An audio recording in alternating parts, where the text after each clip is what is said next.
Susan, are you ready?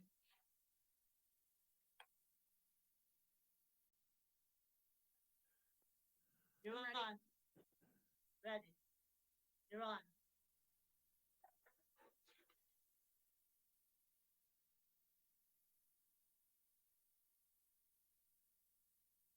Ten seconds.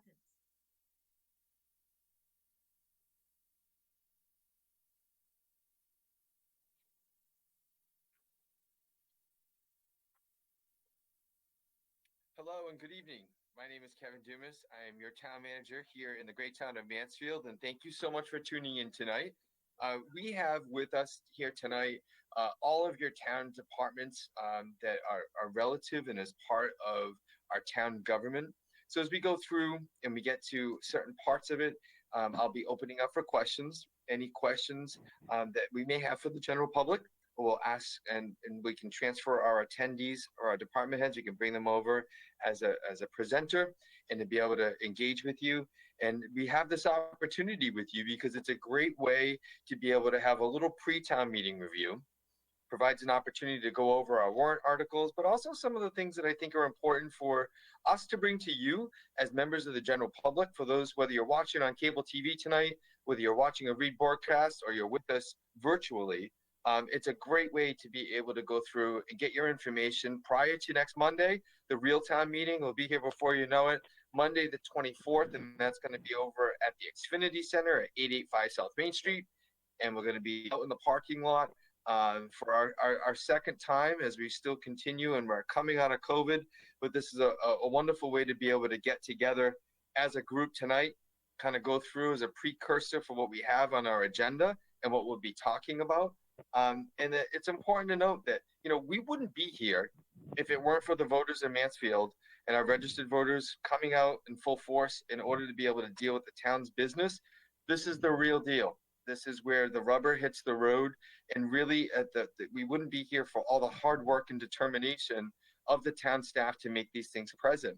So I would be remiss if we didn't have the opportunity to kind of talk a little bit before we get into this tonight of the hard work and dedication of all of the school faculty and staff, all the town staff who've worked tirelessly. I mean, it's just a short time ago that when you really look back, here we are, May 19th, 2021, right? We're looking back at what happened after the first and second week of March 2020. Completely changed our lives and the way that we conduct ourselves. Look at this. We would have never been doing these virtual meetings and virtual presentations. Town staff, even though that we weren't open for a while, of the building open to the public, we're here remotely, but we're also here in person, keeping things together to make sure that we could continue to provide the services. But let me tell you, folks, it was a journey. We learned a lot, and we stuck together as a team to do what we do for you. And I'm so proud and kudos to all of the staff. This is representative of a meeting that we just had with our staff outside in the South Common for a little update for a staff meeting. And the consistent message was heard by everyone. And that consistent message was, thank you so much for helping me out with this project, with this initiative. We're in this together, and that's something that's very alive and strong here in Mansfield. And it makes me proud to be part of that, leading that Mansfield team, because we work on all of our projects and initiatives together. And that's how we're so successful. So whether you look at the achievements, even being remote end of last year with school into this school year, and now being back fully in person, whether you're looking at the goals and objectives that have been reached by all of our town departments, or the plethora of elections that were done underneath very difficult time constraints and difficult circumstances because of COVID, or you look at all the DPW projects that were ongoing, or the other additional accomplishments with our public safety departments, or things of bringing things out to the curb, marrying people outside of town hall, what you saw going on at curbside service at COA and the library, or our veteran services and trips to people at homes who are shut-ins and vaccinations. This team is second to none, folks, and I'm very proud of all of them. And it's a nice opportunity just to highlight that as we're kicking off tonight. So a gigunda kudos and thank you on behalf of the work that's done by all of our staff in Mansfield with our town and our school employees. It's a very special group, and it really does emulate. We do whatever it takes. And that has been accomplished over the past year as we're entering into our new year. So congratulations to the team on a job well done. So Carrie, if we could turn over to our next slide, please. So as part of that team thing and what we're talking about here in town, it is a committed financial team as well. And so that's representative, select board, school committee, our finance committee, and all of our town management staff. And how we do that is we go through a series of consensus meetings for key financial decisions.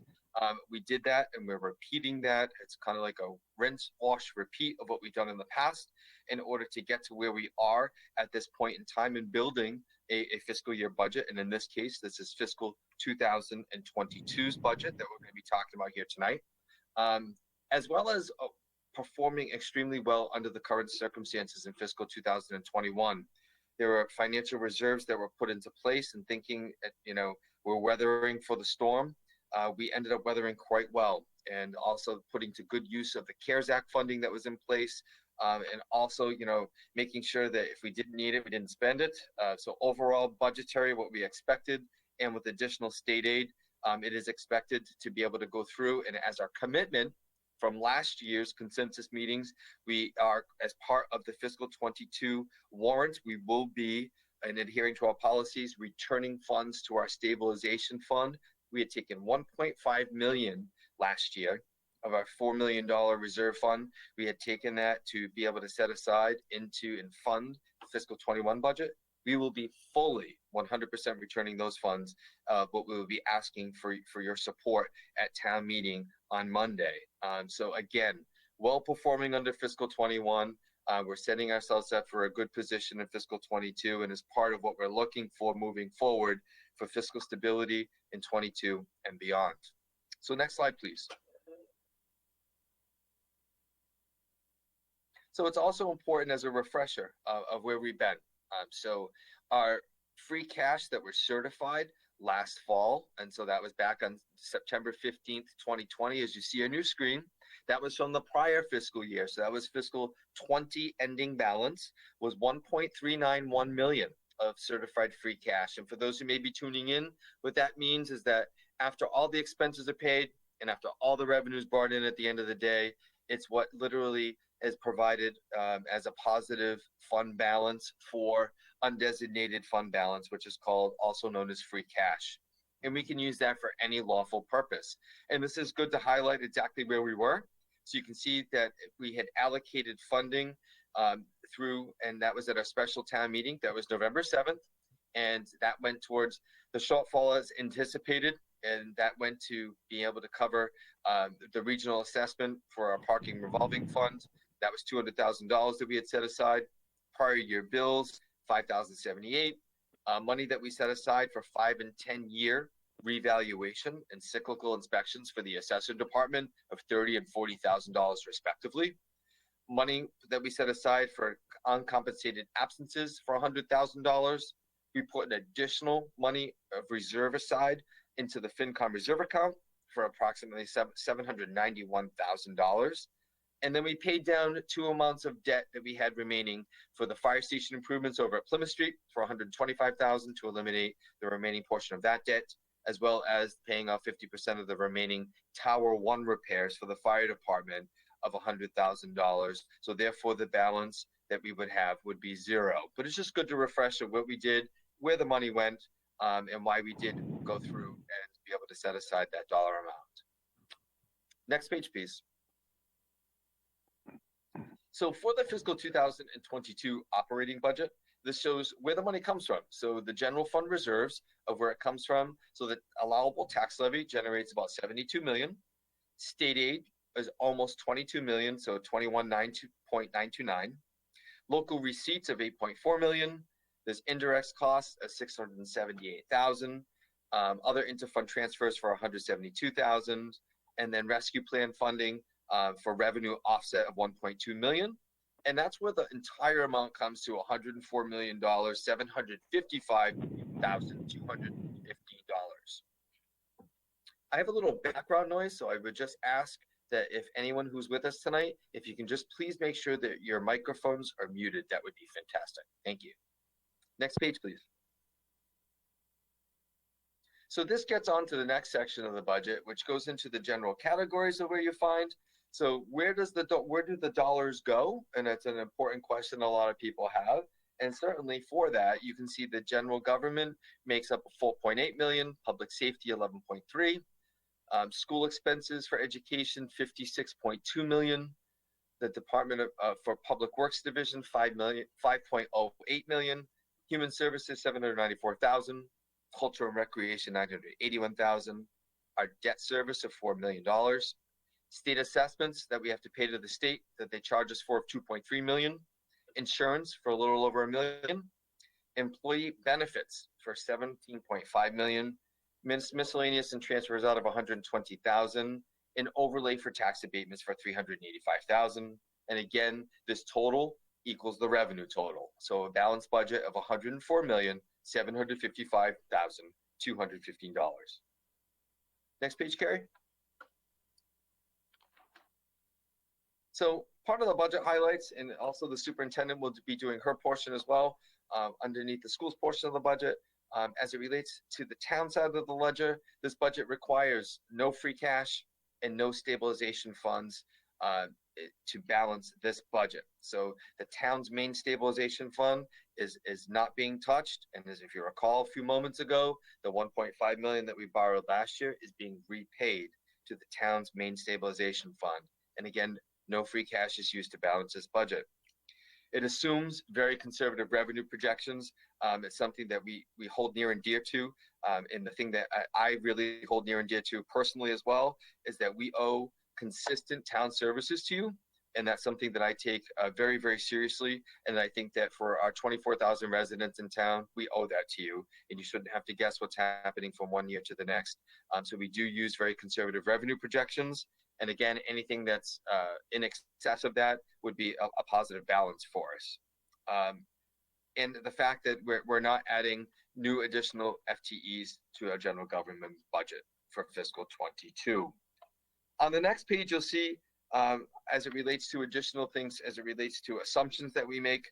So fiscal 22 new growth is forecasted that we have in our budget is consistent with what we think that the projections are going to be. So that's important. And again, that was established also at our consensus meetings. Our central factors remain equal. So the valuation increases across all property types, and our tax shift, we're assuming, stays the same at 1.34. And that's because we have a dual tax rate in town. And certainly this also assumes that all the financial articles that we'll talk about tonight, that they would be voted as in all of the detailed motions that we'll be talking about. So as it relates to tax rate calculations specifically, it's approximately a little more than a 3% rate increase that you'll see on the next slide. And that's as it relates to the different sectors. So average residential bill would be approximately 3.4%.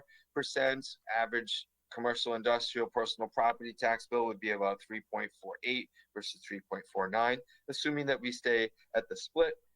But the work of the assessing department will continue, and once values are certified, that they'll be submitted in the fall, we'll have a better idea where that falls, but just kind of gives a basic idea at this point in time of where we're looking at. So on the next slide, we get into the particular departments, and I just want to point out to everyone who may be attending tonight virtually, but it's also important to note that as the first slide before I came on tonight showed our website address, mansfieldma.com. On the Mansfield site, you can go to the quick links, go to town meeting. When you go to that side and to the website, you can be able to go through and see our budgetary data. And I think that's important because what you see here, instead of being here for a very, very, very long time and line item detail, our line item detail is available to you. It is online. And so when you go to the town meeting webpage, on our website, you can be able to go. There's a call to action, the video that I did over at Mansfield Cable Access, but you'll also see there your breakdown. So there is a general fund PDF document. Inside that fund document, you'll see that it's broken down in the same format that you see here on your screen, but that you'll be able to dive down deeper. So you'll be able to see the specific line items as they're changing. This is a 30,000 foot view looking down, and this just grabs the department as a whole and it breaks it down between your personal services section, your general expenses for the department, and in any capital outlay. So again, while I can comment particularly on some of the shifts that you may find in the departments, I urge you to go online, go to the general fund PDF, and again, you'll see by department, it lays out every single line item all the way through. So we have that level of transparency with you. Again, this is the 30,000 foot view looking down. So as it starts off, these are in order by department number. You see on the left, 114, 122 select board, 123 town manager. So select board expenses aren't changing from one year to the next. Fiscal 21 is where we are now.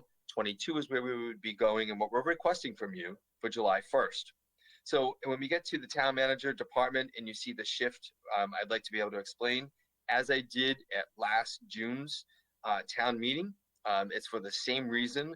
We have made sure that all of our centralized contractual increases for union negotiations are in one place. So we have 5 union contracts that are up now. Money has not been transferred out to the particular departments at this point in time. We're under union negotiations with all 5 unions. When the union contracts are fully ratified and approved, the money will leave. There's a reserve for personnel service adjustment that you will see in that detailed document that I referenced. And that's where all of the reserve money is held. So that until the union contracts are settled and the money is then dispersed into the lower items listed below by department, the personnel service adjustment line has the total amount that's set aside for union negotiations. So that dollar amount is reflected in the personnel service adjustment line. So in fiscal 21, we had an amount set aside. I had to also assume what the possible increases could be for fiscal 2022, and that had to be added to that dollar amount. So in that line item, you'll see that it's gone up by a couple $100,000 from where it was in 2021, and that's an important factor here as we're looking at that. And again, when you get down through the ending and town account at the bottom of the scene, smaller increases until we get further on in our presentation. So when we move to the next slide, you'll see the next section, and that again, you'll see in the Board of Assessors, okay, that there's in the personnel service section line, we had a change here because we have a new assessor for this fiscal year. So Dan Brogy replaced Nancy Highnote. Dan joined the team and was effective with us in July. So Dan was brought in at the rate of pay and that we found competitive to get Dan to come join our Mansfield team. So the difference between what Nancy was being paid and what Dan's being paid is reflective, in addition to our other staff person in the office and any other cost of living adjustment that had to take place per the existing step increase that may be in place is reflective in that account. And then also reflective of just some of the general contractual increases for the department that's reflective in that detailed breakdown underneath the PDF document attached here too. Under Department 145 and the Treasurer Collector, very minimal, again, just some small contractual increases in the department. Again, we'll see under 152, under Personnel, that's our HR department. We had foregone any department training in fiscal 21 as part of our COVID cutbacks. That is being asked to be returned. You can see the net increase of that of $15,000 to bring back staff development, which is important to us townwide. When we get down into information technology, so when we get down to the MIS section, again, a very, very small amount overall is actually a decrease in personnel services. However, that you will see other increases as it relates to that. So you'll see an increase of things that we've gone through. We've restored. Again, the largest increase you'll see is 100% increase because of $34,000. We had removed all capital equipment that was needed for the MIS department for COVID rollbacks. That is being asked to be restored for fiscal 2022, in addition to the other contractual increased expenses per our contracts. So that's not union contracts, but that's actually contracts that we have with outside vendors with the town. Next page, please. So again, town clerk, Department 161, the reductions that are in place is because of the fact that we don't have so many elections this year. So that can wind down a little bit, and you can see reflected in those categories for town clerk. Again, for 171 for conservation, it's going up. There is approximate $5,000 increase in expenses for Conservation Commission. Caitlin has requested as part of the Open Space Committee and the Conservation Commission for maintenance of trails. So that increase is reflected in that department. Our trail usage has gone through the roof and become they were already used very well, but now they have increased exponentially by thousands of people throughout COVID. And we want to keep up. We did a 20,000 infusion from the reserve FinCom transfer in last calendar year, and that we're looking to be able to go through and keep the maintenance ongoing. That's a difference pretty much in conservation. Again, just a small contractual increase for planning and the planning department under 175. No changes under 176 for zoning board of appeals. Next page, please. And again, you'll see very negligent changes here for municipal committees under municipal building committee and PEG access changes for cable. This is dollars that we get from PEG access money that we go to Mansfield Cable Access, required to transfer. You will see an increase under Department 192. So for public buildings, you'll see that the fact that this is reflective of, again, we've seen an incredible uptick in usage. So we have additional grinding that has to take place in the expense side. And also under our part-time help, we've had to bring in additional part-time help to work the Mansfield Green, and that's reflective under Department 192. Next page, please. So here we get into our public safety section. Again, overall, we have people who are retiring, overall down in the police departments. So the overall, it's just up a negligible 0.49% increase over fiscal 21. We have increases to be reflective for maintenance of contracts for the fire departments and just the regular contractual increases that are required under the personnel service section. Again, advance in degrees require some additional dollars and just the regular contractual increases and those employees that are eligible for their step increase. And again, the $10,000 increase were the additional expenses as it related to the cost of outside contracts that were required, and a small reduction on the capital outlay side versus 21. And again, on the EMS side services for the fire department, we have Chief DeRosiers here if we need to be able to have any explanation on this side, but this is the increase in cost under maintenance and repair. We also have an increase in collections for data processing required for our EMS system.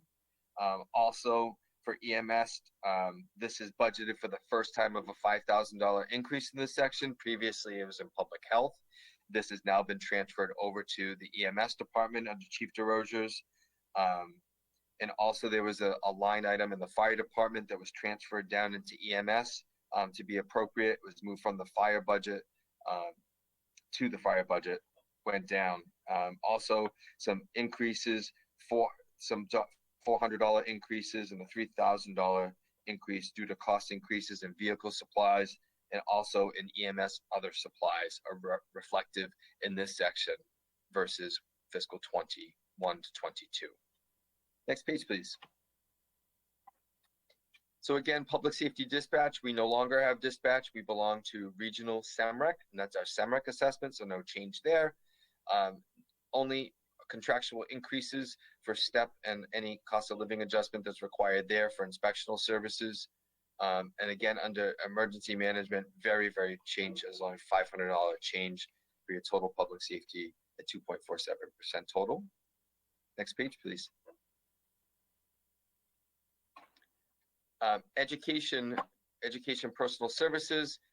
You can see there's an increase of 1.25 million, but we'll be getting into a discussion that we have with our superintendent. So you'll be hearing from our superintendent, Teresa Murphy, shortly. She'll be getting into the discussion of her budget, a whole series of great slides talking about 21 to 22 and the COVID related needs and how we're funding that moving forward. So we'll be talking about that shortly. And again, an increase in, we call it undistributed. So it's an increase in our assessments. And also with our vocational schools that you'll see here, and some small increases as it relates for personnel as related to one portion of our budget here for total education. Next page, please. So you'll see here for DPW administration and expenses, we're going through, and if you bear with me just for one moment, on the administrative side, we have mainly the increase on the personnel service section. We have our DPW director, Lee Azanara. Lee's going to be retiring effective March 2022 in this new upcoming fiscal year.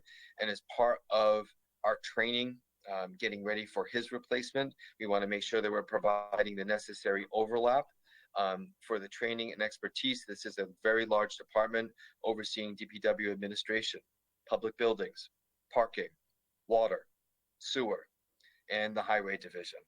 This is and engineering as well. This is a really big department, a lot of responsibility.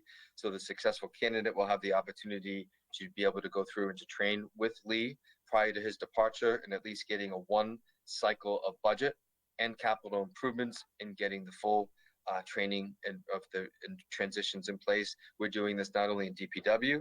Our water division superintendent, Kurt Gaffney, will also be retiring. However, it'll be a little bit earlier towards the end of this calendar year.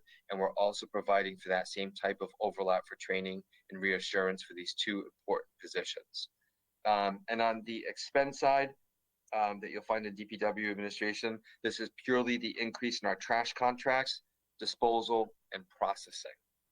So that's important to note in general. Under Department 421, under the highway division, again, contractual COLA and step increases for our contracts that we have in place, and then general cost increases for the cost of doing business with outside contracts that we owe for fiscal 2022, and those are the changes for highway.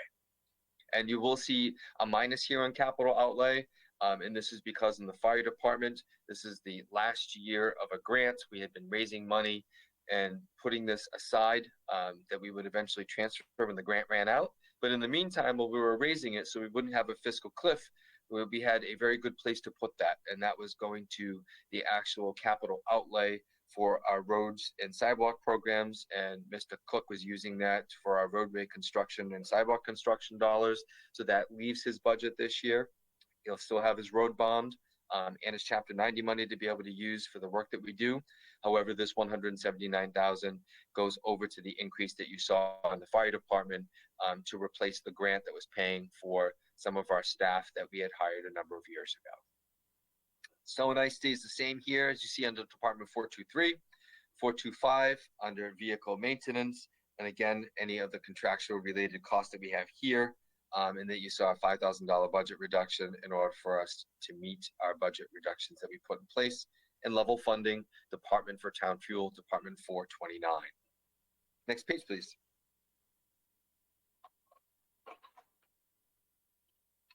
Again here, public health, we referenced that there was an increase in an uptick in the fire department. So you saw a large amount that went out. And so a dollar a month that previously had been for services that now the fire EMS does represents the change in the Board of Health expenses. So again, that's all the community paramedicine that Chief Justin and the fire department EMS personnel provide. Instead of that used to be provided by community VNA, is now being done internally by our own staff. So the money was in 21 in the Board of Health. It's now being budgeted fully under EMS in the fire department. Again, negligible cost. You'll see reduction for COA under Department 541. You'll see an increase under veteran services, and that's purely just the amount of veterans aid for more assistance to be estimated to be given in fiscal 22, thus the change under Department 543. And again, just the contractual increases under Social Services Department 549. Next page, please. Under this, that you can see the major change under Department 610 for library is under employee benefits. Employee benefits has left the library budget and it's come on to the town side. So all town-wide benefits you'll see coming up in a couple of slides are all consolidated into one place for the overall management and allocations. So that it leaves the library budget, but it goes into the town benefit side.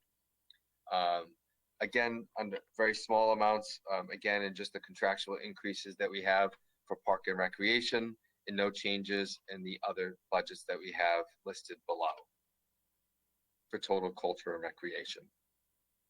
Carrie, next slide. And again, we get to our debt service section. So you'll see long-term debt principal, that the expenses associated just up slightly from 2.403 to 2.476. Our long-term debt and interest did fall overall. So you went up 72,000 one place, down 134,000. And then our short-term is up 78. So overall, it was 3.996 million. It is slightly up by $16,600 for fiscal 2022. Next slide, Carrie. This is our side of what we owe for the state expenses. So these are assessments that the town is charged for. So this charter school assessments and other things that we're charged for. This is where it hits. So this is Department 820 for state expenses. So the state's charging us 9.79% more than they did in 21. And so these are the line items that represent what we have to pay the state in fiscal 22 that we put on notice for. So this is where it's represented. Our county charge goes up by just a little over 2.5%. This is 2.8, $11,872, and this also covers the expenses associated with Bristol County Aggie as well. And other governmental charges here, this $4,474 is reflected in another portion of the budget, and this is our SERPED assessment. And this is the Southeastern Regional Planning Economic Development District. We all belong part of it as part of our region, and this is all part of our transportation planning that we do for our entire region of Mass DOT District 5. We're all a part of that. They give us a tremendous asset, and we're glad to be a part of that group, but now it's reflected in the general government portion of the budget. Next slide, please. And then you'll see what I referenced coming up for employee benefits. So of course, this is, under employee benefits, of the 897 going up, that represents the 16.62%. That also includes and reflected of the increase coming in of the $122,000 from the library mainly, and that's an important factor here. And then workers' compensation slightly up. Some additional cases that we have in 21 that we expect to move forward into fiscal 2022. Also, our school benefits, they're slightly down. Our property liability insurance is being estimated at $591, and then also our interfund transfers of 120, which is reflected in an earlier portion of our presentation. So overall of this section is 5%, but then we also look at our total general fund of 104 million, that this is going up by 3.91 as compared to fiscal 2021 appropriated. So as we move on to the next, I think that just before we bring on our school superintendent, Teresa Murphy, I'd like to open it up for any questions at this point in time on the general fund budget as presented to you and as reflected in our detailed munis document and the general fund budget on our website. If anyone has any questions at this point in time, I would ask that you please raise your hand option, or to be able to turn on your microphone and to be able to ask if there's any questions. So Carrie, do you know if anyone has their hand raised? Give me 1 second. I just had to get out of the PowerPoint. No problem.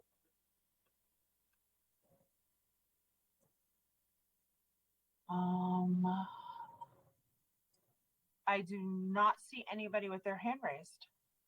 All right, perfect, Carrie. Thank you so much. So while Carrie transitions back into the PowerPoint presentation, Teresa, good to see you, Superintendent. Thank you so much for being here with us tonight. And again, I know that I referenced this earlier on with all the town staff, but you certainly the head of our schools, our public school system, with you, the assistant superintendents, the principals, all the faculty and staff. Just a sincere thank you again, personally, that I get to witness you on the screen here and being with us virtually. Really appreciate the dedication that everyone has put in above and beyond what has been in the past, strictly dealing with the COVID related things and still reaching all these little souls of over 3,000 kids that are responsible for their continuing education. And so again, a sincere heartfelt thanks for that. I truly, truly, truly appreciate that, and it means a lot. So right before that, Teresa, I did forget a couple of little slides, so Carrie's getting me back on track. So a couple little capital improvement things. So Carrie, if you want to make that larger, that'll be great. Because there are a couple of things here just to be able to go over. You're going to see underneath our capital improvements that there are a couple of things that we're asking for. And so in our section that we have in here for the schools, we're closing out a couple of articles that we have. I'm sorry. This is the 140,000. Perfect. So we have 2 sped buses that are going to be replaced that are in need. And again, these are replacing things that we already have. So this isn't adding to our fleet, just replacing. So the 2 sped buses, the 2 11-year-old buses, 140,000 that we're asking for support for the school department, in addition to a needed plow truck replacement, and that's 16 years old, at a cost of $50,000. So we'll be asking that for a loan authorization for consideration. In addition to our police department, so Chief Sellon and our deputy chief and crews, we have a cruiser replacement program. And so these are for the cruisers and administrative vehicles.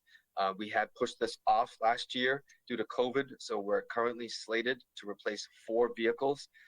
Again, these are 6 old cruisers being replaced. Again, it's an authorization. So for $232,000 our request is for that. In addition to the water division, which would be supported by the Water Enterprise Fund, it's to replace a backhoe that's 19 years old. And that estimate with Kirk Gaffney, our water division superintendent, is for $140,000 for the total of what we'll be requesting from general government from the Water Enterprise for a total of $562,000. And on the next slide, we're needing some improvement dollars, and we're funding that in a various ways. So for the first 2, we're closing out some previous articles that the superintendent had with Assistant Superintendent Ed Donahue and Matt Jocks for facilities. We're closing out some old articles that we no longer need the money for, and we're repurposing those into school-related projects. One of them is to finish needed improvements that are going to be under construction for the school security check-in stations. So that'll provide an extra $138,724.75 for that project, so that they can accurately get that done and completed while students are not in the building. Also, there's extra money that we're going to continue to add in to their consistent paving and concrete repair program. So that's $70,584.87. Use every penny that we can. And then also 2 new things. As you well know, every year we ask for additional monies on top of our Chapter 90 dollars. Chapter 90 dollars are what we use for sidewalk and roadway improvements in town. It's only about $700,000, folks, and it doesn't go very far. So in order to keep our roads in the 80th percentile, we put an extra $2 million in every single year into the custody of our DPW director and our highway division's manager, Mark Cook. So $2 million is being requested again, as we do every year. In addition to the recreation department, under the direction of Sherry Gernon, and that we're asking for a loan authorization to replace completely the Plymouth Street playground, and that's for $600,000 for a total of $2.809 million for fiscal 22 for these other capital projects. So now that I've made it through that, in conclusion, when you go to the next page, you'll see that we're looking and that 1 through 15 on the motions, again, that they're updated as of tonight, that are on our web. That Articles 1 through 15 and the associated motions are financial in nature. 16 through 33 are non-financial, but they're still extremely important to either the town or the citizens petitioners or the planning board. So we ask that people please stay to the end of the meeting, because we do need votes of support for these items as well, or votes against, but we need your votes. And then please ask any questions if any of the wording is unclear as we make our way through this presentation, or when we ask you to join us in town meeting. So at this point, now officially, Superintendent, I'm going to turn this over to you. And Teresa, again, thank you so much for what you do. Really appreciate the hard work and dedication of all of your staff too. So we really appreciate it. So welcome. And at this point, I'm going to turn this over to you, Superintendent. Thank you, Kevin, and thank you very much for your kind words. You are a town manager who is very involved with our schools, and so you know firsthand how hard our staff, our students, our families have worked this year to be able to educate during the COVID experience. So thank you very much for the comments and also for your constant support of our schools. It is an honor for me to be here this evening to present our proposed FY22 budget. And next slide, please. Thank you. The FY22 budget is the financial representation of the cost of education which my administration requires in order to execute our school improvement plans. It will position the district to improve our academic performance during these very challenging times. We also understand the financial constraints of the town, and we strive to manage our resources very effectively while still providing the high level of education that the district has consistently achieved and that our community expects from us. The proposed budget for FY22 is $54,814,117. This represents an increase of 4.07% over the FY21 budget. Next slide, thank you. The salary and wage budget request is $44 million. That's an increase of 2.94% over fiscal year 21. This represents a level service budget, meaning that meets contractual obligations with minimal staffing increases.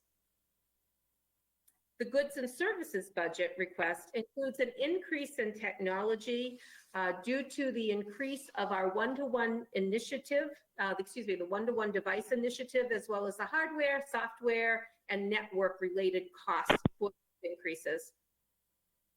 The special education budget is $3,860,846, is up $204,000 or 5.6% over FY21.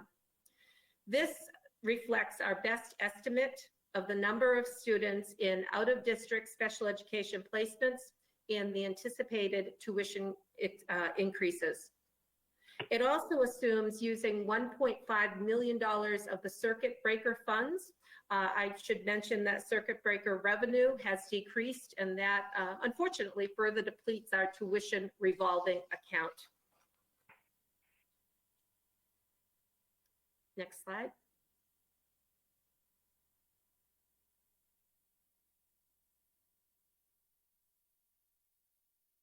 I'm sorry, hold on one second. I could hear somebody on the phone line. I was trying to fix it.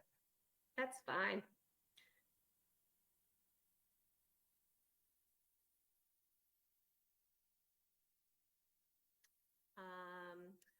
I can see where your cursor is, one row down here, right there. Yep, thank you. This slide that Carrie has moved us to identifies the major budget categories for the schools, and it shows the fiscal year 2021 budget and the budget as well as our proposed budget for fiscal year 22. And it also identifies the difference in both dollars and percentage between the 2 years. As you can see, most of our schools and departments have minimal changes between the 2 fiscal years, but I will point out a couple of the larger than usual increases. The technology line is a 76.52% increase. And so that, in addition to the factors that I mentioned on the previous slide, that is the increased numbers of devices and the peripherals that were needed to support the remote and hybrid learning environment during COVID. The decision was also made to move technology out of the capital budget, which is how it's been funded for the past few years, into the school's operating budget.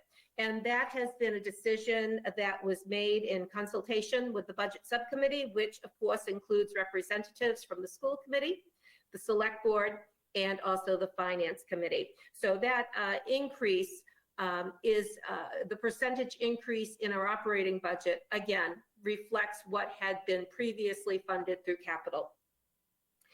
We all agree that funding it through the operating budget is really the optimal place for it. However, we had used the capital funding for 2 or 3 years recently. Two other lines that show increase: Mansfield High School with a 12.48% increase, and Falters Middle School with a 10.1% increase, are also higher than usual. And that also reflects a decision to move, this time, textbooks out of capital funding into our operating budget. And then you'll see the Robinson School further down. Robinson School reductions are due to the completion of the purchase of the new literacy and math program materials, and many of those were one-time purchases. So this is a year that is certainly, we reap the benefits of those past few years when we invested heavily in the Robinson School literacy and math program. So thank you for that. Our goods and services subtotal, it shows the increase of 8.97% over last year's budget. Salaries and wages subtotal shows the increase of 2.94%. That is due again to contract obligations, and in a moment you'll see the positions that we are funding. They will be shown on the next slide. And finally, the bottom line, $54,814,117 is up 4.07% over the current year's budget. So as I mentioned, the next slide, we will take a look at some positions. These are being funded through the operating budget, and they are staffing requests that we are making. The first 3 are new requests. The first is an instructional technology coach, which is a position that supports our teachers and our students with all of the technology that has been put into their hands. Now, certainly, we're hoping that next year will be a return to normalcy in our classrooms, and there won't be, again, hopefully, the remote work that so many students and families and teachers have had to work with this year. However, we are taking away a lot of learning from the technology that has been put into our students and teachers' hands. And so we continue to want to improve our practices and to continue to learn. We do have 1 technology coach in the district, and we would like to add 1 to support our technology plan. This is a position that had been put into our long-range, multi-year strategic plan for digital learning and technology integration. The second position that you see, excuse me, is for Robinson School physical therapist. We did have a physical therapist retire last year, and at the time it was recommended that we reduce the full-time position to a 0.8 position. What we have found is that with increased service needs, we do need to restore that position to a 1.0. So it would be asking for a 0.2 of a position. At Rolling Green, we are asking for a 0.4, so almost a half-time school psychologist. This is a school psychologist who would help us to maintain compliance with the education evaluations that we need to do, and also with the increased needs that we're seeing at the younger grades. You might recall that last year we had an additional 60 students scheduled to join the Robinson School. Those numbers aren't quite as high at Rolling Green, but again, we are having increased numbers of students enrolled in our preschool and elementary school. And in the past, we have had a shared position, a school psychologist who would divide time between Robinson and Rolling Green. We do need to increase that staffing, so it would be a psychologist who would be exclusively to support the Rolling Green preschool. And again, our preschool is primarily a school that is designed to meet the needs of children with disabilities on IEPs. However, we're very grateful that we have peer models who are also in the school. So our numbers continue to increase at Rolling Green. The next three positions are what I'm calling restoration, staffing restoration. These are positions that we reduced over the last couple of years. The science position has been really a few years since we had the science teacher, that number of science teachers in our high school. And what we're finding is that we are not able to offer the same level of courses as our neighboring high schools. There are some, such as environmental science, that we are missing out on. This year with COVID and the remote schooling, it really highlighted the need for our science department to have that additional teacher. And then the two world language teachers, one is at the high school, will be a French teacher, and a Spanish teacher at Qualters Middle School. And those teachers, those positions were reduced last year because we just did not really know what the funding would be like during the COVID era. So we did lay off teachers last year. This would be helping us to bring back to where we were pre-COVID. So again, it's a total 4.6 FTEs that we would be staffing within our operating budget. And then the next slide is going to show you COVID-19 staffing services and supplies. You know, our schools were hit exceptionally hard. I know every department in a municipality was hit during COVID.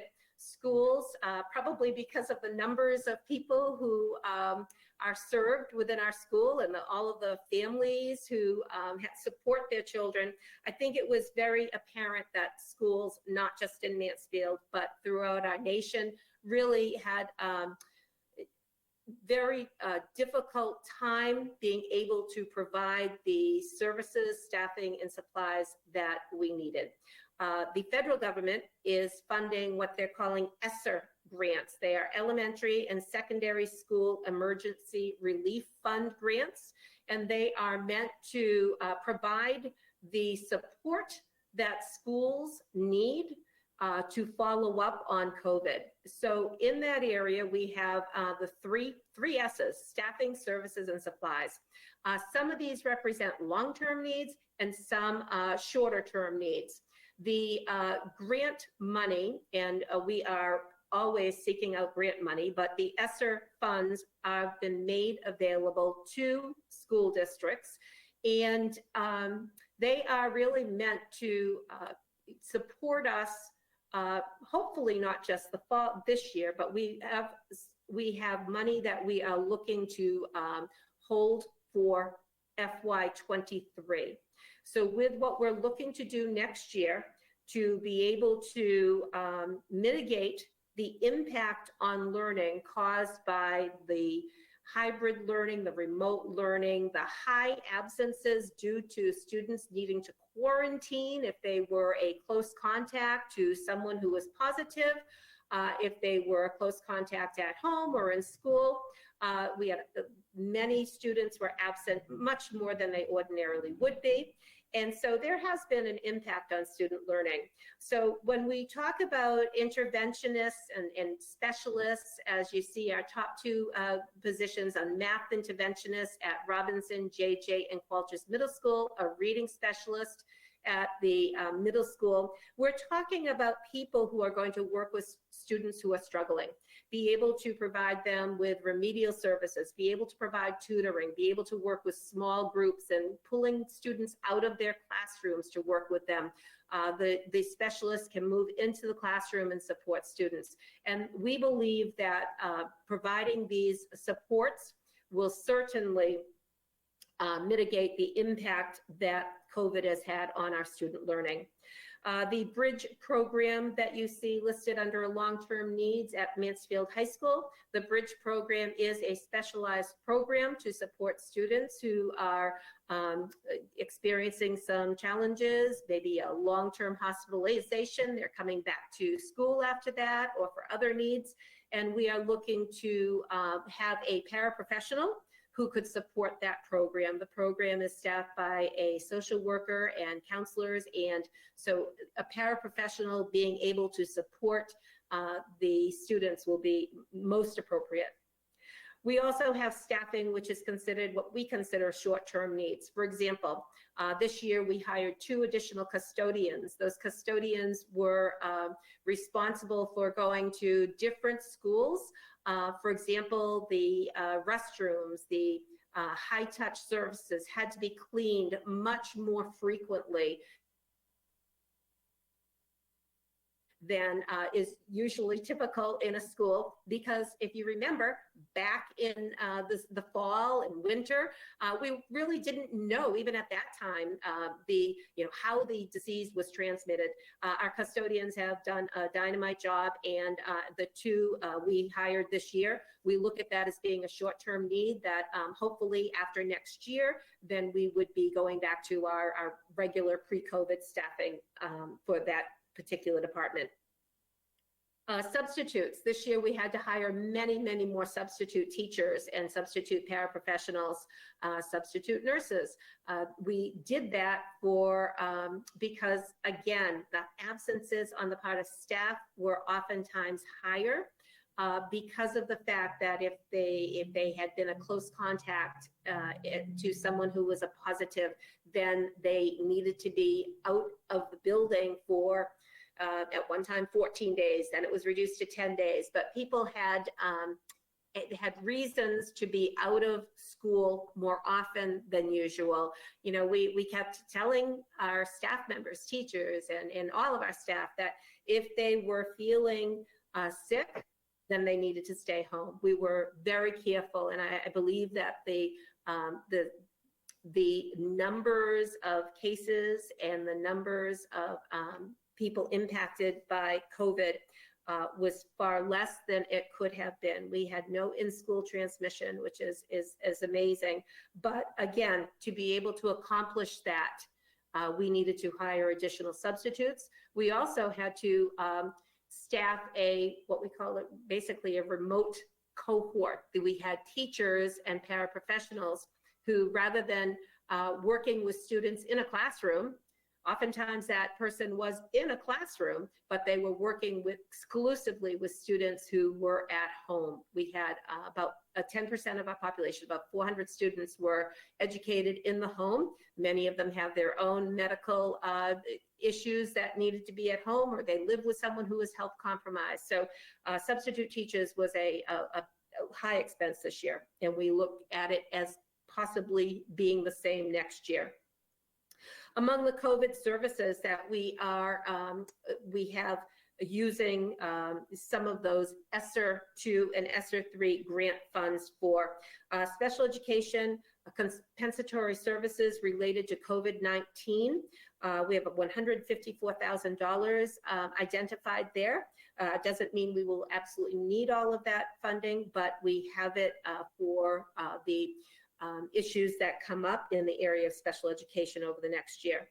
Summer Achievement, that is, it's a name we used for one of our summer school programs, and we had increased that by $25,000.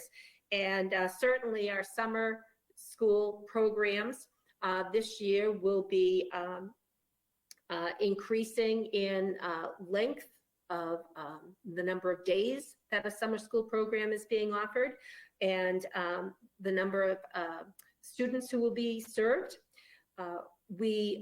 As I mentioned earlier, we do seek out alternative funding. So we have $25,000 that we can utilize from our ESSER 2 or 3 funds. However, we also apply for grants. We applied for a grant that has brought in $32,000 for our Qualters Middle School summer school program. So again, as we look at these COVID-related expenses, We are hoping that, not all of these funds have to be expended, but we will be ready for them. The moving expenses that you see, $40,000.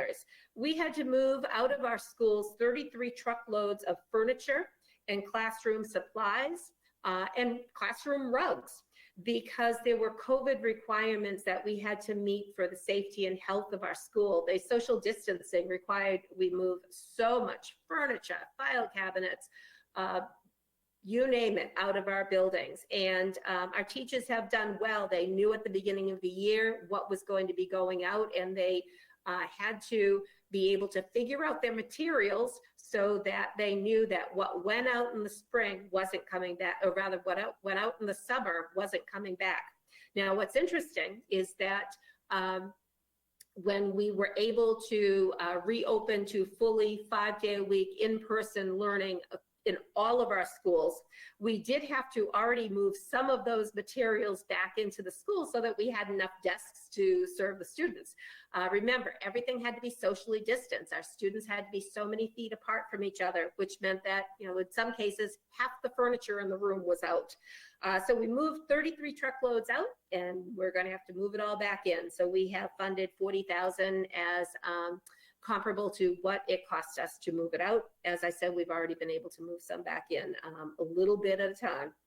The supplies, we consider the PPE, the personal protection equipment, $206,000 is what we funded. And we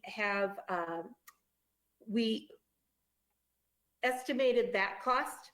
It is based on this year's usage. And again, things are definitely looking up in COVID. I mean, we even mask wearing at this point is that guidance is being revised. So hopefully we don't need to expend that amount on PPE, but we need to be ready in case we do. And again, that is coming from the federal funding for this purpose. And one final note, $206,000, but it's interesting that, again, we, as in the town of Mansfield, we will seek out alternative funding whenever we can. And just recently, NEMA, the Massachusetts Emergency Management, was giving out PPE for schools. I mean, there was just a little blurb in one of our Department of Ed newsletters. Matt Jacques quickly reached out and was able to get $10,000 worth of free PPE. So we are working hard to be cognizant of the resources that the town provides us. We're very grateful for what the town and how the town supports our schools. And with that, I am open to your questions.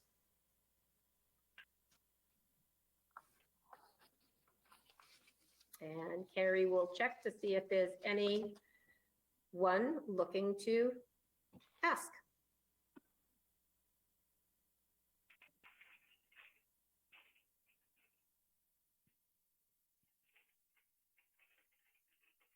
So if anybody wants to raise their hand to ask a question, I do not see anybody's hand raised at the moment.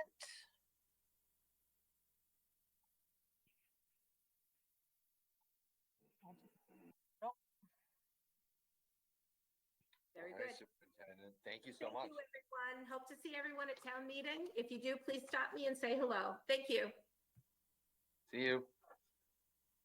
Excellent. And now we move on to the motions part of our presentation.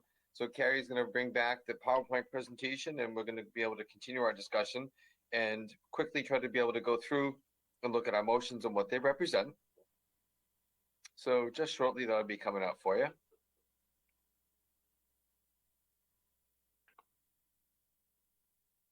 So you notice that in the beginning, there were multiple motions that make up the support that we need to provide for our general government budget. So as part of that, one of the things that we have to do is to be able to, there's multiple funding sources. So when you go into Article 1, Motion 1, this is requesting dollars for $139,000 be appropriated to be used by me to offset a portion of our health insurance cost. So you saw that was a very hefty number in the other portion of the budget. certainly that this goes to be able to add towards that. So we'd be requesting the use of that for Article 1, Motion 1. When Carrie shows us the next slide, it's what makes up the town's portion. Schools are in a separate motion. So you'll see in Article 1, Motion 2, this is for the total revenue sources that we need for the 47 million that we need for the town's budget. And when she clicks over to the next page, it just shows where it goes. And it's the general government departments, and then it's the snow and ice debt service for the total offset of the 47 million. Can I just interrupt? I'm sorry for 1 second. Thomas, if he could please mute himself. I am unable to, and that is where we're getting some feedback sound from. Perfect. So Thomas, if you can hear us, can you please mute yourself? That'd be great. Thanks, Carrie. So when we move on to Article 2, we can go on to is Article 2, Motion 1. You'll see that it's the moving and what Superintendent Murphy needs to be able to run our public school system. That's the 54.8 million. And this is what's needed to run the school department for the town's portion of the budget of the 104 million. 54.8 million will be going to the Mansfield Public Schools if approved. Article 3 will be passed over, so we will not be taking, it's unnecessary for any action. Article 4 is important. We're so fortunate to have our own municipal electric department here in Mansfield, and in order to do that, and to provide electricity and services to our customers, we need to be able to go through and allow to have those budgets approved for expenditure and to be able to raise the revenue necessary. And that's Article 4. Article 5 is not needed, so asking for that to be spent over. Article 6 are our enterprise funds. So motions 1 through 5 for the various water, sewer retained earnings, sewer enterprise, airport enterprise, and parking enterprise funds. So in the next several pages, when Carrie goes to the next one, you'll see what motion 1 is. And this is to be able to carry through for the $5.5 million that's necessary to run the water enterprise fund. And you can see on the next page that it'll bring up our actual budget by section. The increase associated pretty much predominantly for this is due to the debt associated with dealing with PFAS, and that's the debt associated with Kate Springs.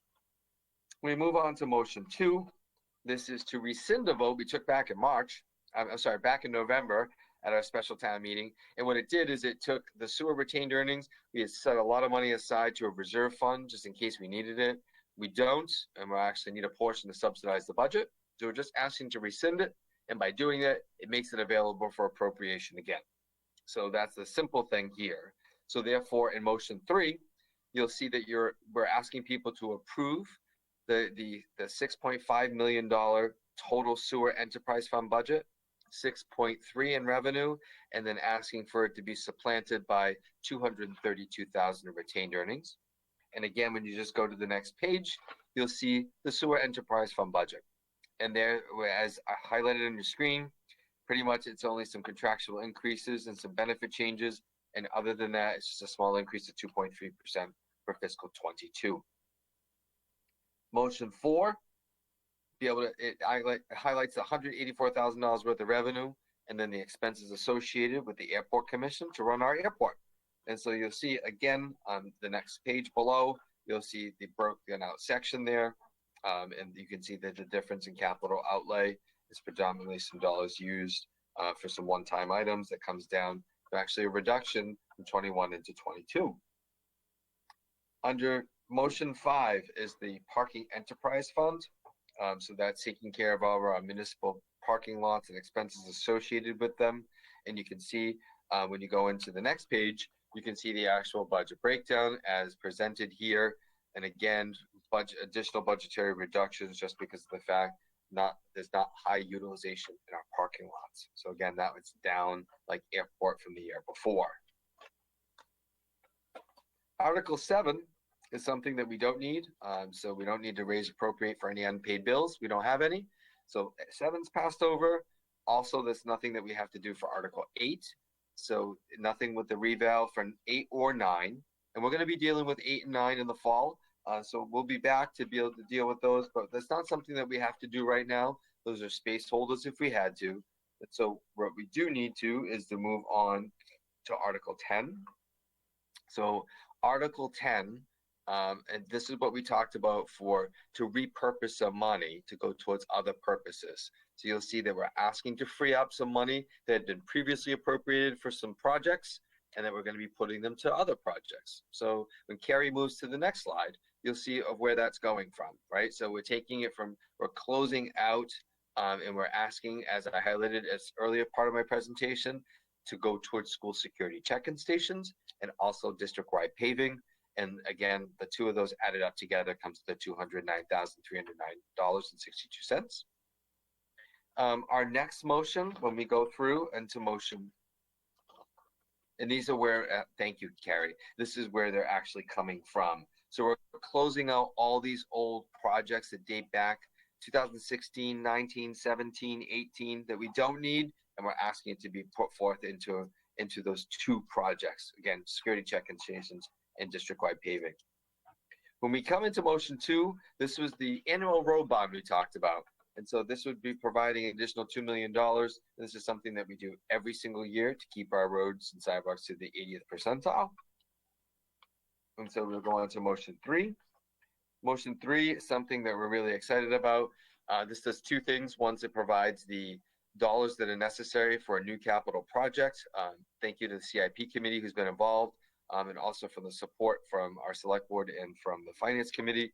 This provides the opportunity to replace entirely the playground with a new state-of-the-art playground at the Plymouth Street Recreational Complex.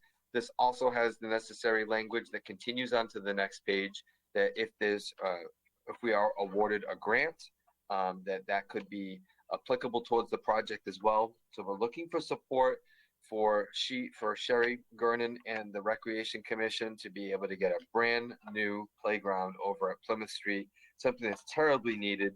And that's something that was talked about when I was brand new, when I arrived here in 2018, and we're excited to bring that capital project to the forefront. And again, thanks to all involved on that. Motion 4, it goes into some other items that are needed. And again, this is something that was highlighted as it relates to our capital improvement program. Talked about the 2 sped buses for the school plow truck, the police cruiser replacement. And again, we replace so many every year. This is for 1 backhoe in the water department, and also the water meters and radio readers for $60,000. So we're asking for those sums to be raised so that we can replace those things. And on to the next motion. This would be for Article 11.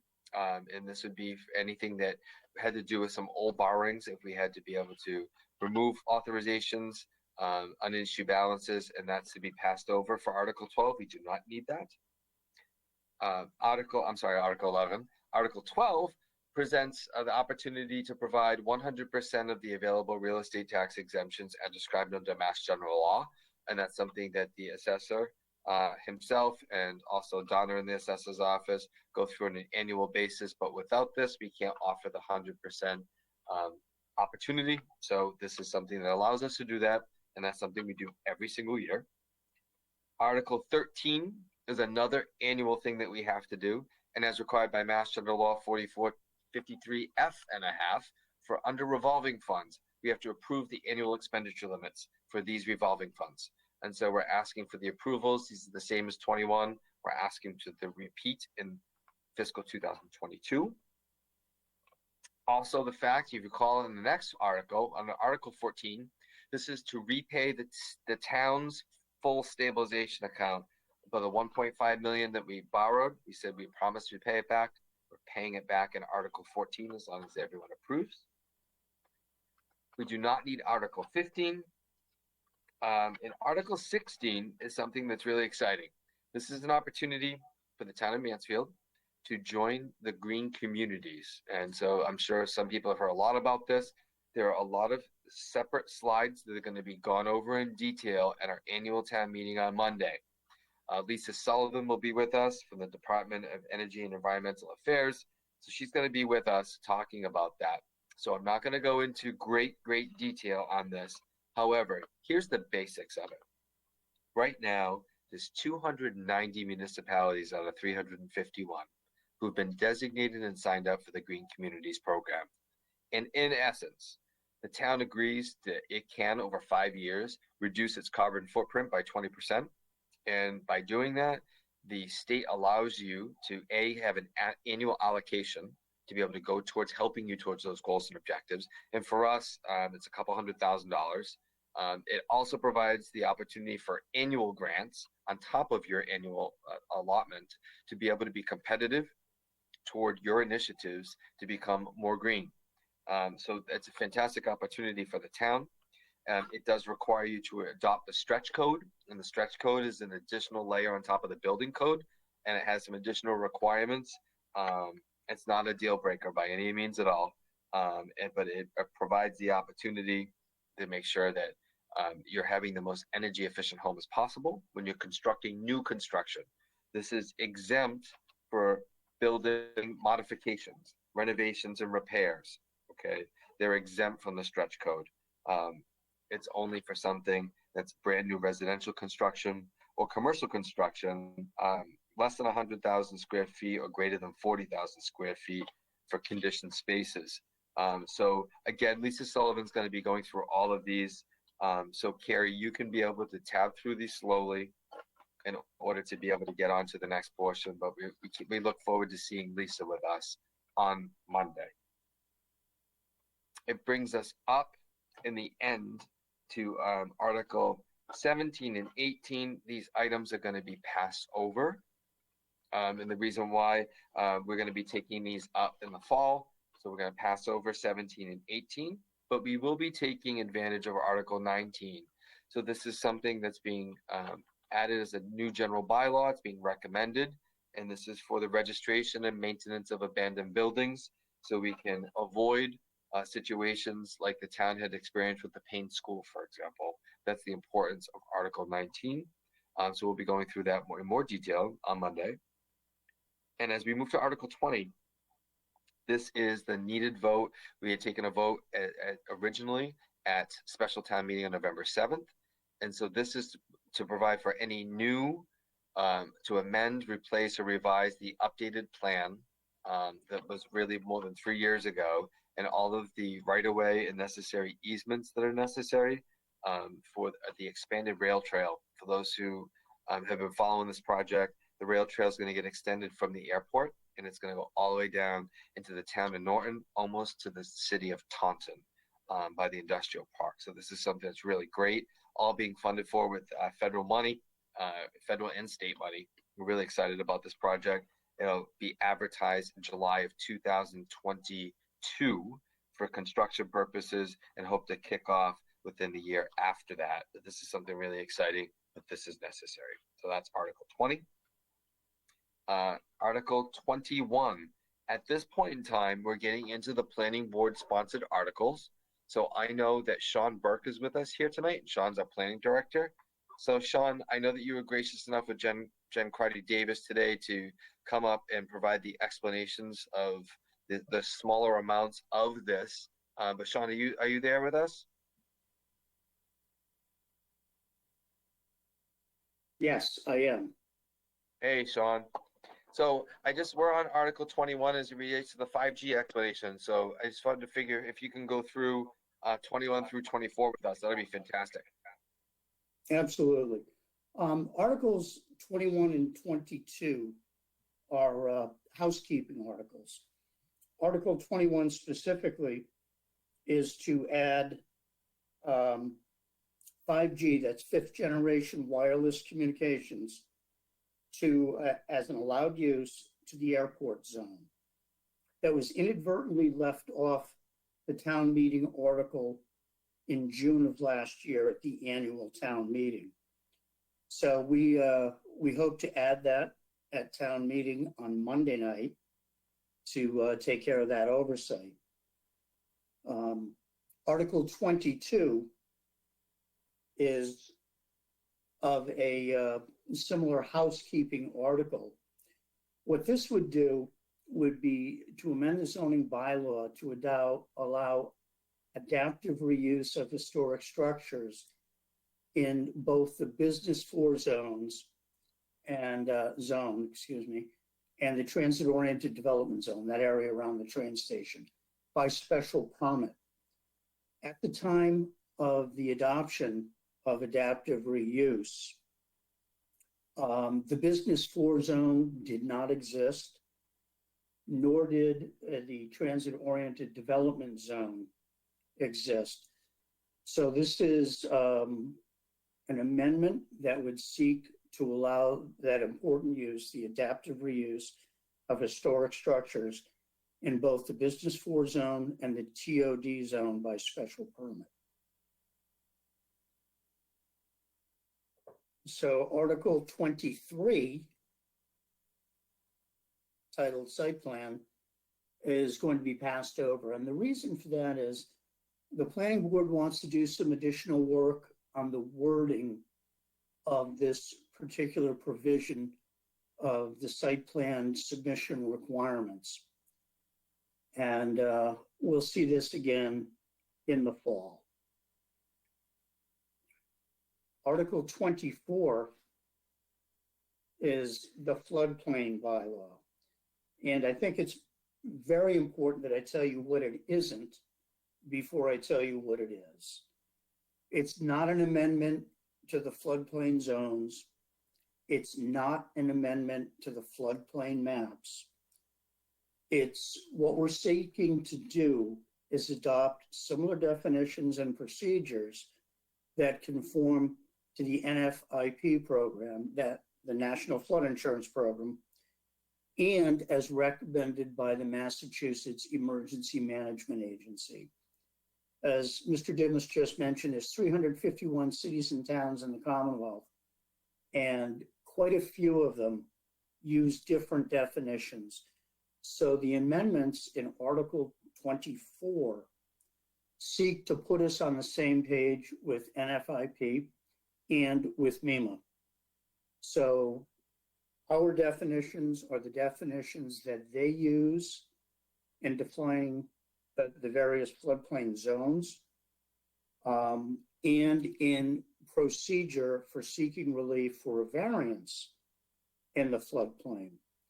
So this really seeks to, even though it's an extensive amendment, put all cities and towns, eventually all cities and towns, using the same definitions and the same procedures to administer the state program and the federal flood insurance program. So that's really the essence of Article 24. It's not a change to the zones. It's not a change to the maps. It's simply redoing definitions and better outlining the variance procedure. So that's Articles 20 through 24.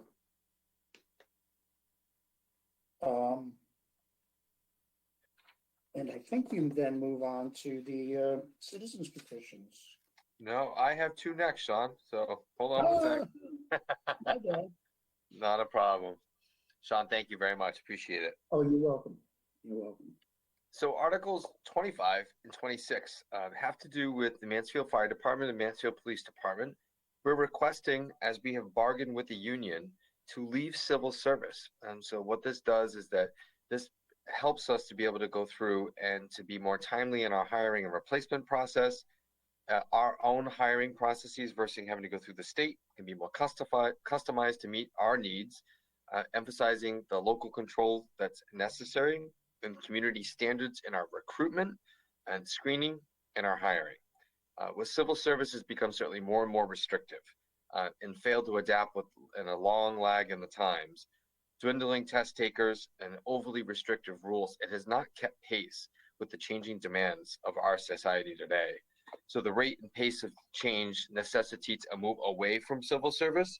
And again, both Chief Sellon and Chief DeRogers have worked on with the union all of the rules and regulations that are going to be necessary for new people moving forward. So again, this is for everyone who from the past is grandfathered. This would be moving forward, that for new people we'd be hiring our own practices and also hope for more diversity and more local candidates that can be, we want to be hiring the best and the brightest, and we also want to try to be able to make our departments more diverse. We can't do that under civil service. And also we've had difficulties when we're talking about lag in times. Sometimes a list ranging from your number one candidate, will be out there for a couple of years, and it causes a huge disservice that we can't hire off the list because the candidates just aren't good enough of what we think of our standard for here in Mansfield, which creates overtime, backlogs, and that can go on for years. There's no need for that to happen. And so this is very beneficial for the community.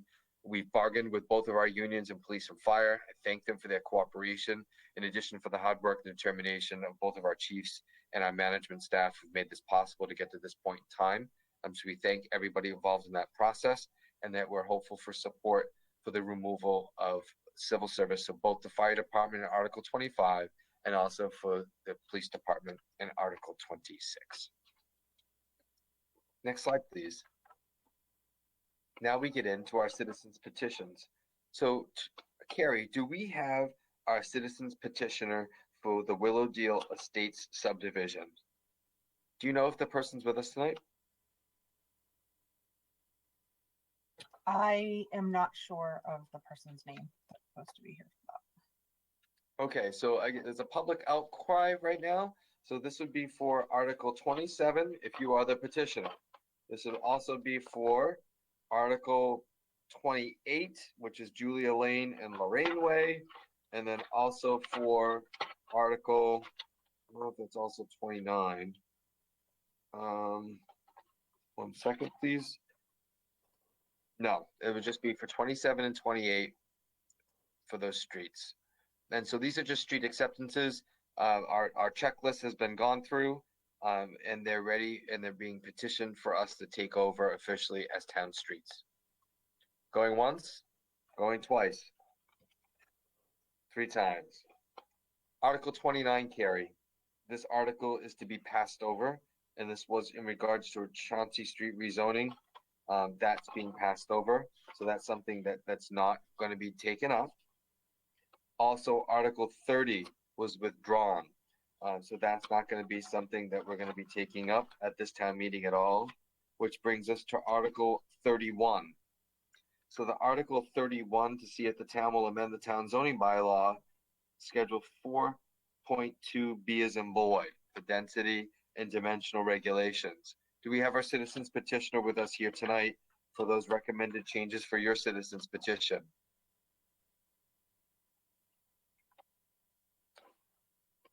Going once, going twice. Hello? Yes, is this Article 31? Oh, nope, I'm Article 32. Not there yet, hold on. So going once, going twice, we are now on to Article 32. So Article 32 is the change in Town Code Chapter 230, zoning also known as our zoning bylaws, Article 4, 230-4.2A, density and dimensional regulations for residential districts. And so our petitioner is with us this evening, yes? Yes, I am. Excellent. My name is Kevin, nice to meet you virtually. And at Nice this point to in time, if Carrie, if you want to be able to turn it over to the first page of the presentation, please. And I'll turn it over to you. If you could turn on your camera, please. And I am going to turn mine off.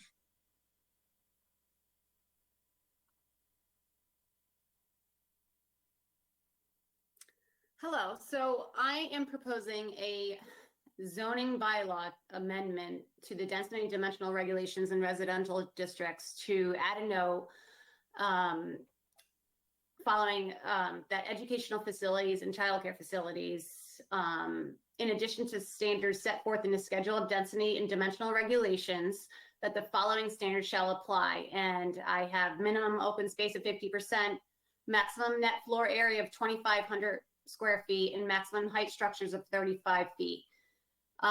Mostly to be in line with the town of Mansfield. I found from the assessor that we are 94% at residential, and the average size home is actually smaller than 2,000 square feet. So I think that we need to, I'm proposing this to preserve and protect our neighborhoods, the character of our neighborhoods. And I found these regulations to be comparable to other towns, and I believe on the next slide, I have a few other ones. On the next slide, I am proposing the 2,500 max. Thank you. These are some other towns that have bylaws specific to educational facilities, and I believe that Mansfield needs to follow suit in order to protect our character, the character of our neighborhoods. There's a few others too. There's many more, but I gave about 7 or 8 towns. And that is why I'm proposing this zoning bylaw amendment.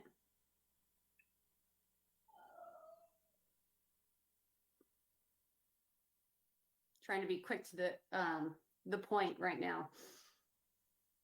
Carrie, can you turn to the next slide, please?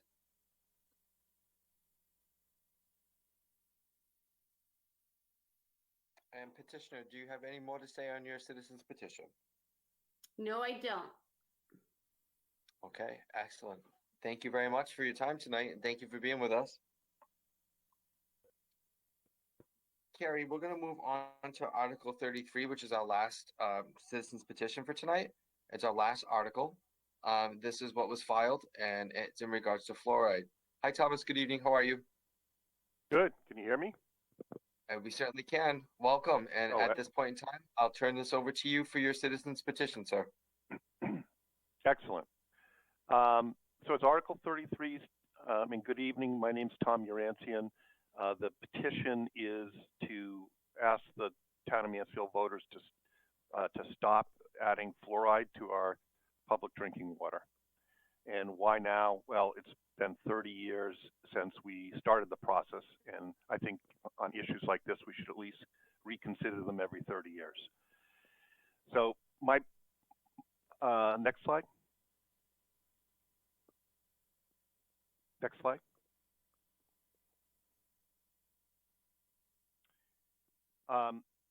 So my family has lived in Mansfield since 1986. We enjoyed 9 years of pristine, clean drinking water before fluoride was added. Our drinking water comes from several wells that access deep aquifers. My background is in chemical engineering, economics, and graduate in business. I started an environmental consulting firm 30 years ago, the same year as our town meeting that moved fluoride ahead. We focus on environmental consulting, renewable energy, and solid waste management. So during the town meeting in 1991, a Mansfield resident who was also a dentist, actually my dentist, was standing next to me, and he stated during the town meeting that it's really important to add fluoride to our drinking water to reduce cavities. And then he went on to threaten to sue the town of Mansfield if they failed to add fluoride to our drinking water, which really didn't go over well. But regardless, the town brought it to a vote, and fluoride addition passed by a few votes with very little discussion. During the 90s, we brought up 3 children, and I looked into fluoride, and I felt that the risk wasn't worth taking with our children. So for the last 20 years, our family's been purchasing drinking water from Simpson Springs, which is water derived from an aquifer in Easton, Mass, next town over. Next slide, please. So what have we learned after 30 years? Well, the original scientific literature called the Framingham study from Framingham, Mass, that was the basis for the dental group to nationwide put forth fluoride. That study's been debunked. They basically said that fluoridation in their study by ingestion prevented teeth decay, but they neglected in their study for people that brush teeth with fluoride. So fluoride scientifically is really only effective topically. That means if you brush your teeth, fluoride protects your teeth from decay, not ingestion. And by the way, ingestion is probably the most ineffective delivery system for fluoride for protection. 99+% of the fluoride that is put into Mansfield water is not ingested. It goes down the toilet. It goes to watering lawns. Goes to washing clothes. So it's a very ineffective and cost ineffective way of delivering fluoride. Scientists in the 1950s also said that fluoride was an essential nutrient. That has also been debunked in the last 20 years. Fluoride is not an essential nutrient. Your body does not need fluoride.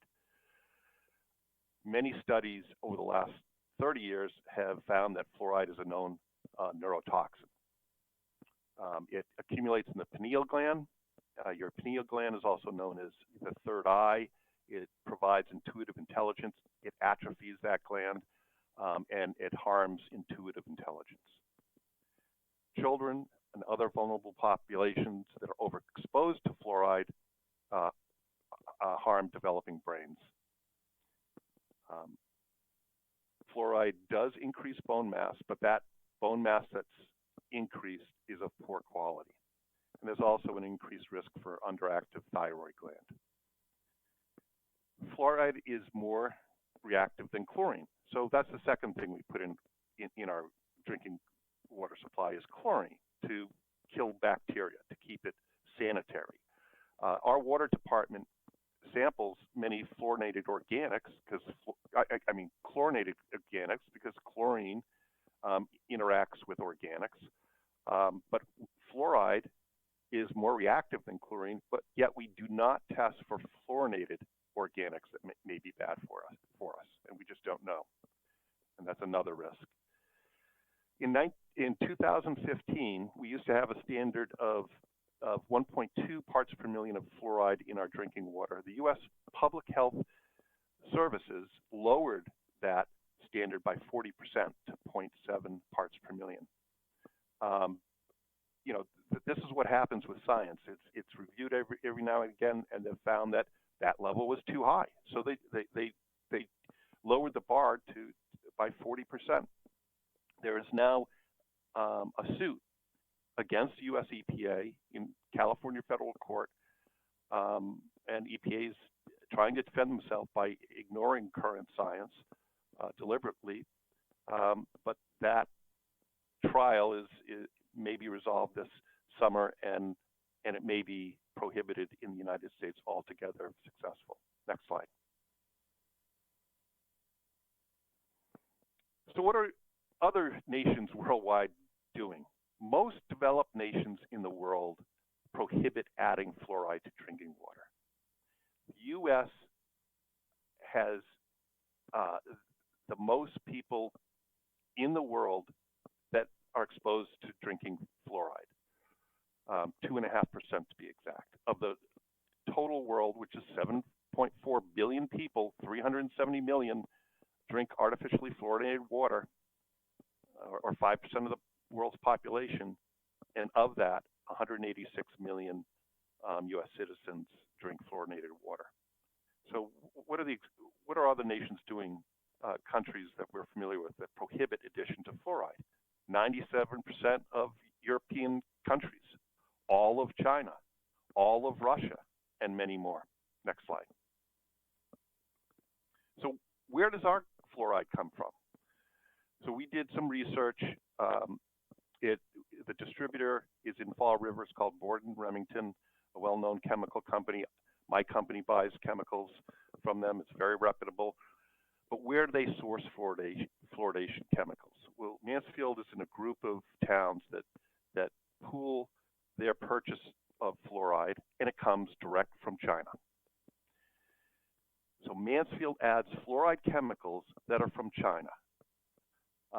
And often sodium fluoride are byproducts from industrial processes that are classified as hazardous waste. And we're putting that in our water. It concerns me because China does not have the regulatory standards, monitoring or testing that even comes close to what we're used to in the United States. And we've all heard about milk contamination of babies over there. My family avoids buying any food or beverage that originates from China for that reason. Yet we can't avoid China chemical products in our own drinking water because we put it in. And it costs Mansfield taxpayers money for the systems to put it in, the Chinese source chemicals, and I believe it has a negative value to us at a cost. Next slide. So why do we keep adding fluoride? I think it's really simple. I mean, once you start something, there's complacency. I mean, it's always difficult to look back and change, in some part because if you admit that it might not be good, it's an admission of wrongdoing. It's always difficult to admit.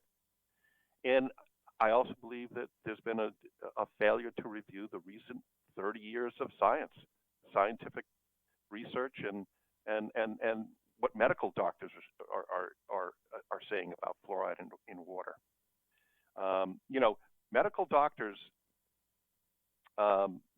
recommend us all taking vitamin C and vitamin D to boost our immune systems, but they don't recommend putting it in our water.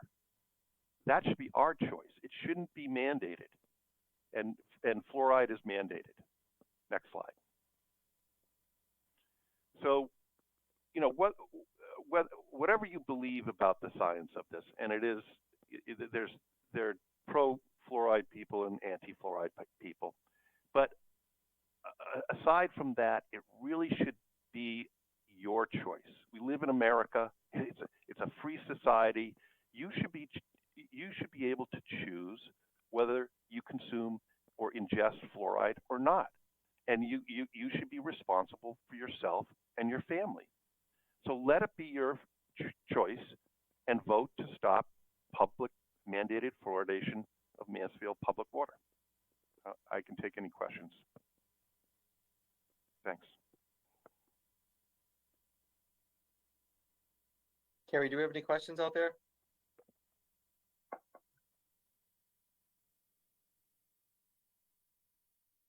I do not see any hands raised at this time. All right, perfect. Thomas, thank you very much. Thank you, Kevin. Excellent. Well, listen, folks, thank you so much. We're just approaching almost 2 hours. I really appreciate everyone's time. Appreciate the time of the staff who's joined us today, in addition to our citizens petitioners. You know, thank you all for taking interest in your government.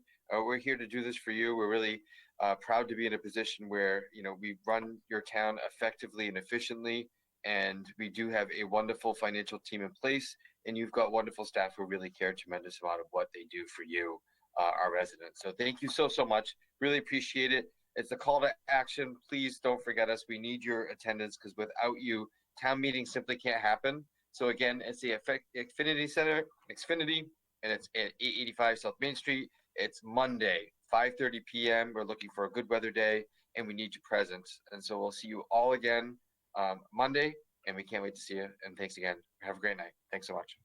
Bye-bye. Thank you.